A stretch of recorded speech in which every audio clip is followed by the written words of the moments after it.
Hai semua, kembali lagi di channel aku, Na Official. Di video kali ini kita mau ngebahas tentang tips hemat menghemat yang bisa bikin kita nambah kaya. Walaupun kayanya nggak seketika ya, semua butuh proses. Karena paling seneng nih ngebahas yang kayak ginian. Karena siapa sih yang nggak suka ya kan kalau mikirin uang tabungan bakal bertambah, kelak bakal menjadi orang kaya, pasti semuanya suka. Nah, makanya di sini aku mau kasih sedikit tips hemat yang bisa kalian lakukan di rumah supaya tabungan kalian itu bisa bertambah. Terlihat sepele tapi mempunyai pengaruh yang bagus ke tabungan kalian. So, teman-teman tonton video aku sampai selesai ya.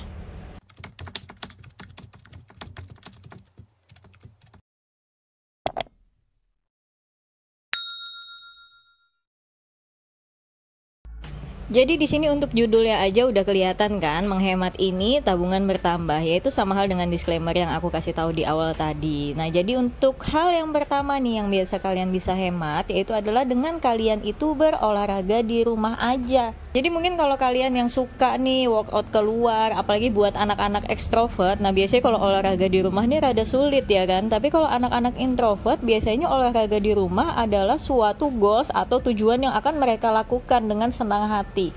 Nah, tapi untuk anak-anak ekstrovert, coba deh kalian olahraga di rumah aja, ya kan? Kalian bisa bersosialisasi itu dalam hal lain aja. Jadi olahraganya di rumah untuk menghemat biaya member kalian, ya kan?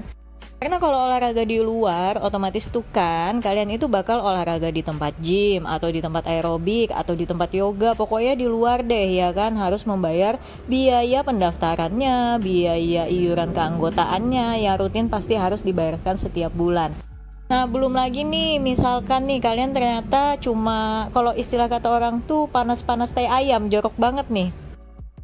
Jadi istilahnya kayak cuma awal-awalnya aja senang udah bayar keanggotaan sebulan atau per 3 bulan, tapi datangnya cuma setengah bulan, ya kan sayang tuh, ya kan?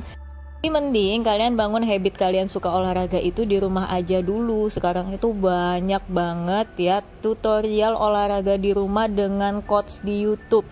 Kalian punya coach pribadi tuh, yaitu dari YouTube itu. Kalian tinggal pilih mau olahraga dari yang paling ringan sampai yang paling berat, pasti ada di sana. Nah, dengan kalian itu berolahraga di rumah tanpa kalian sadari, kalian itu berhematnya bukan hanya tentang biaya keanggotaan yang kalian hemat nih setiap bulannya, tapi kalian itu juga menghemat biaya transport perjalanan kalian ke tempat gym. Karena kan nggak mungkin tuh tempat gymnya ada di sebelah rumahmu. Mungkin ada kemungkinan, tapi mungkin kemungkinannya kecil. Lebih umumnya tempat gymnya atau tempat olahraga yang akan kalian tuju itu butuh kendaraan atau transport.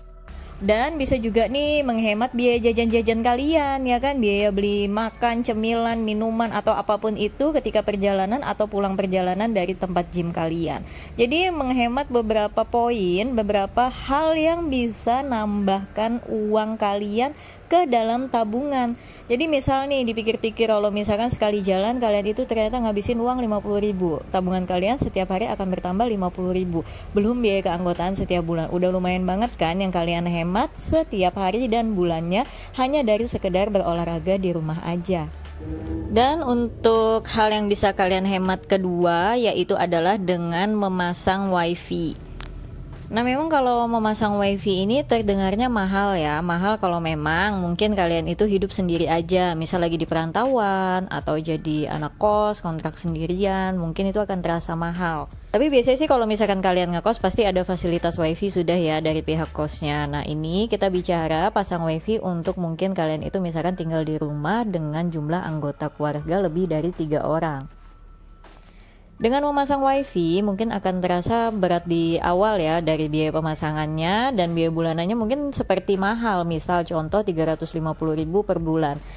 Itu kan bisa kalian gunakan untuk beberapa orang dan beberapa handphone teman-teman, ya kan? Jadi semua yang ada di rumah, semua handphone yang ada di rumah itu bisa akses internet. Tapi jangan juga terlalu banyak karena nanti bakal bikin internetnya jadi lemot, ya kan? Ya kalau 3 orang dengan handphone 22, 6 handphone menurut aku udah lumayan lah dengan harga yang 350.000 itu. Daripada kalian itu harus beli kuota masing-masing untuk diri kalian masing-masing, untuk tiap orang di dalam rumah, dan untuk masing-masing handphone. Kita pakai contoh dengan angka nih, ya kan? Misal nih dalam satu orang kalian punya 2 handphone, ya kan? Nah, untuk kuota itu 100.000 per handphone dikali dengan 2 handphone. Satu orang itu butuh keluarkan uang 200.000 untuk biaya internet. Dan itu dengan internet yang ada batas kuotanya, bukan yang unlimited kayak kalau pakai wifi. Nah, misalkan dikalikan 3 orang, itu udah butuh uang 600.000 untuk biaya kuota internet yang berbatas itu. Sedangkan kalau kalian pasang wifi, kalian cukup keluarkan 350.000 setiap bulannya. Dan itu bisa kalian gunakan sepuas kalian untuk main internet di handphone kalian. Jadi, kalian udah bisa berhemat 250.000 teman-teman. Jadi memang terkadang kita itu perlu ya buat ngerinciin berapa biaya-biaya per bulan itu supaya kita tahu nih perbandingan kalau misalkan kita pakai A nilainya sekian, pakai B nilainya sekian, kira-kira lebih untung yang mana. Jadi bukan kita ini pelit, tapi kita memilih mana yang lebih menguntungkan. Toh dua-duanya itu adalah hal yang sama-sama bagus ya kan, bukan yang menghemat yang nggak mau pakai kuota sama sekali, kuotanya nebeng ke tetangga atau nyuri wifi tetangga. Nah itu baru namanya pelit. Jadi jangan sungkan untuk menghitung segala hal yang kalian bakal perhitungkan untuk dikeluarkan untuk biaya kalian sehari-hari atau setiap bulan teman-teman, nggak perlu malu ya. Lalu untuk tips yang ketiga yaitu kalian coba perbaiki barang-barang di rumah kalian yang rusak. Mungkin nih kita kan pasti ada aja tuh ya dalam kehidupan sehari-hari ngalamin yang namanya baju tiba-tiba sobek, panci tiba-tiba bolong, terus juga sendal tiba-tiba kebuka bagian bawahnya. Selama hal-hal itu masih bisa kalian perbaiki, lebih baik diperbaiki aja. Hitung-hitung ngelatih jiwa kreativitas kalian teman-teman ya kan. Jangan dikit-dikit baru sobek sedikit yang padahal bisa dijahit tapi malah dibuang. Sendal yang biasa bisa dilem atau dijahit tapi malah dibuang dengan alasan males, udah nggak kepake, udah jelek juga AIUEO, padahal sangat masih layak itu barang-barang itu. Dengan cara seperti itu, kalian itu jadi jauh lebih berhemat dan juga tidak menumpuk-numpuk barang. Apalagi kalau yang suka nih barang yang lama dibuang sayang, dipakai nggak bisa, akhirnya ditumpuk tapi kalian beli lagi. Wah, itu sama aja kalian itu numpukin rongsokan di rumah ya kan. Dia menjadi rongsokan ketika tidak kalian perbaiki. Padahal ketika kalian perbaiki, itu menjadi barang yang kembali berguna seperti biasanya teman-teman.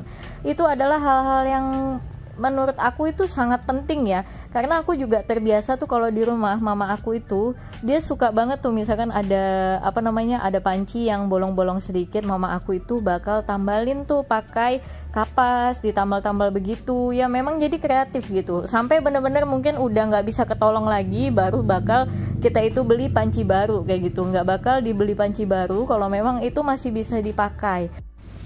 Jadi memang udah dikasih pendidikan dari dulu harus belajar memperbaiki, bukan langsung membeli baru.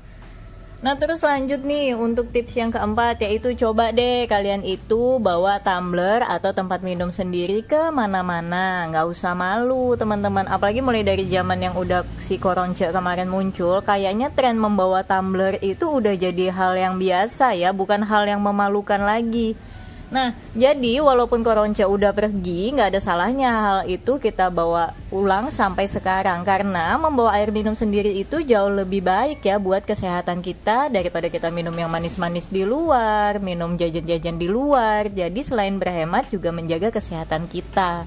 Daripada setiap kalian keluar, kalian itu harus selalu membeli air minum kemasan. Apalagi nih buat yang mungkin minum airnya itu doyannya minum air putih aja. Nah, kalian malah dikit-dikit beli air mineral, dikit-dikit beli air mineral di luar. Mending udah bawa samu minuman sendiri, jadi nggak perlu dikit-dikit beli lagi.